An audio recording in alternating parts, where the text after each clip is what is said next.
Hello and welcome to Sweet Pea Tales. This is Radhika, and yes, you guessed it right. It's fairy tale time again. And today, the special story which I'm going to read for you is called The Frog Prince. Yes, once again by Brothers Grimm. And this was the first story in their folktale collection. So let's hear about this frog prince. Once upon a time, in a land beyond the faraway hills, there lived a little princess. She lived alone with her father, the king. Although she was quite lovely, she was also rather spoilt because the king was a kind hearted fellow who allowed her to do whatever she pleased, and he gave her whatever she wished. She had so many toys that she could not possibly play with them all. But there was one toy she loved above all else: her golden ball. One day, the little princess was playing with her golden ball beside an old well in the wood. She laughed and chuckled as she tossed it into the air and caught it again. Then she threw it higher and higher, and splash! It fell down the well. "Oh no!" wailed the princess as she peered into the deep dark well. "I'll never get it back now. Oh, how I'd give anything to get my lovely golden ball back." Then, as if by magic, an ugly frog appeared on the edge of the well. "What's wrong?" he croaked. As you can imagine, the little princess was rather surprised to hear the frog talk. "What did you say?" she asked rather rudely, for she wasn't at all keen on green slimy frogs.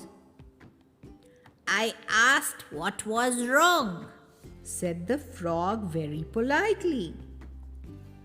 "Not that it's any of your business," said the princess, "but I've lost my golden ball down the well, and I'd give anything in the kingdom to get it back." "Anything?"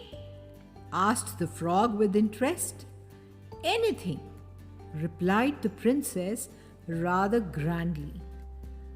"After all, I am the king's daughter. You name it. Jewels, money, land, anything you want I could give you. But I don't suppose that a slimy old frog could get me my golden ball." "Oh, but I can," said the frog. "and all I'd want in return is a promise that you will let me eat from your plate and sleep upon your pillow for 3 nights."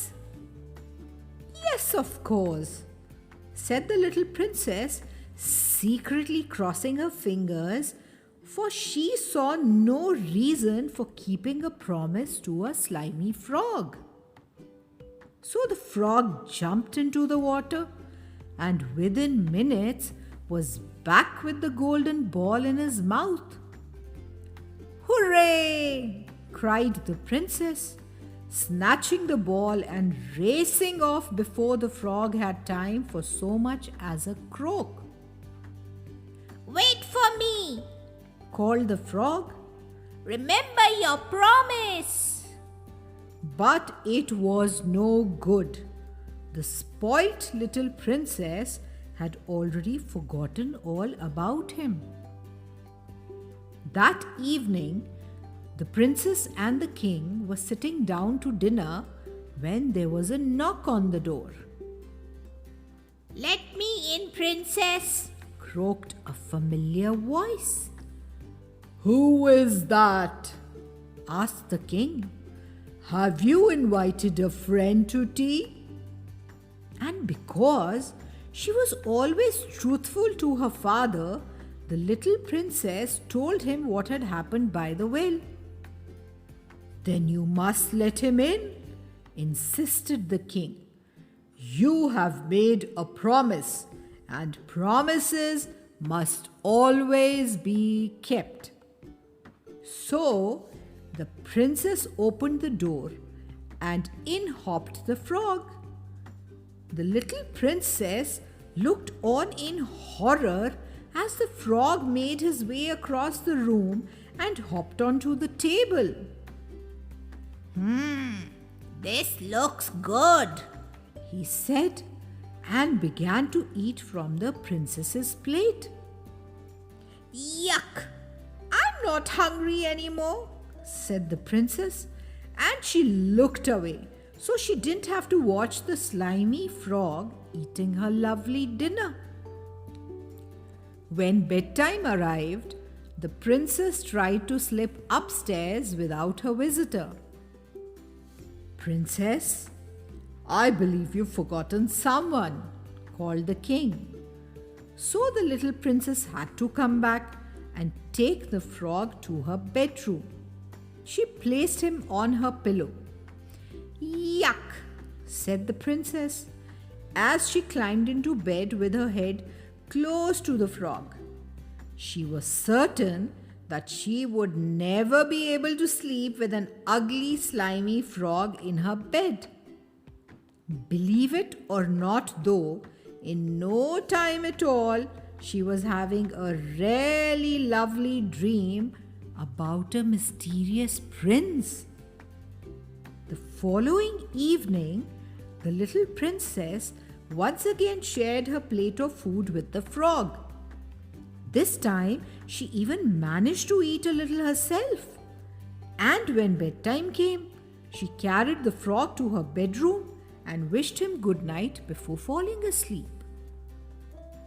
On the third night, the frog came once more. This time, the princess even fed the frog from her golden spoon.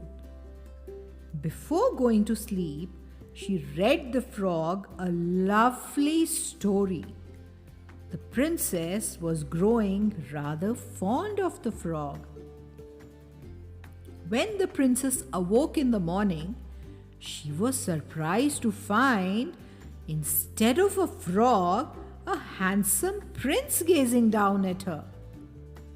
The prince explained how a wicked witch had changed him into a frog and sworn that he would remain a frog forever unless a princess allowed him to eat from her plate and sleep on her pillow.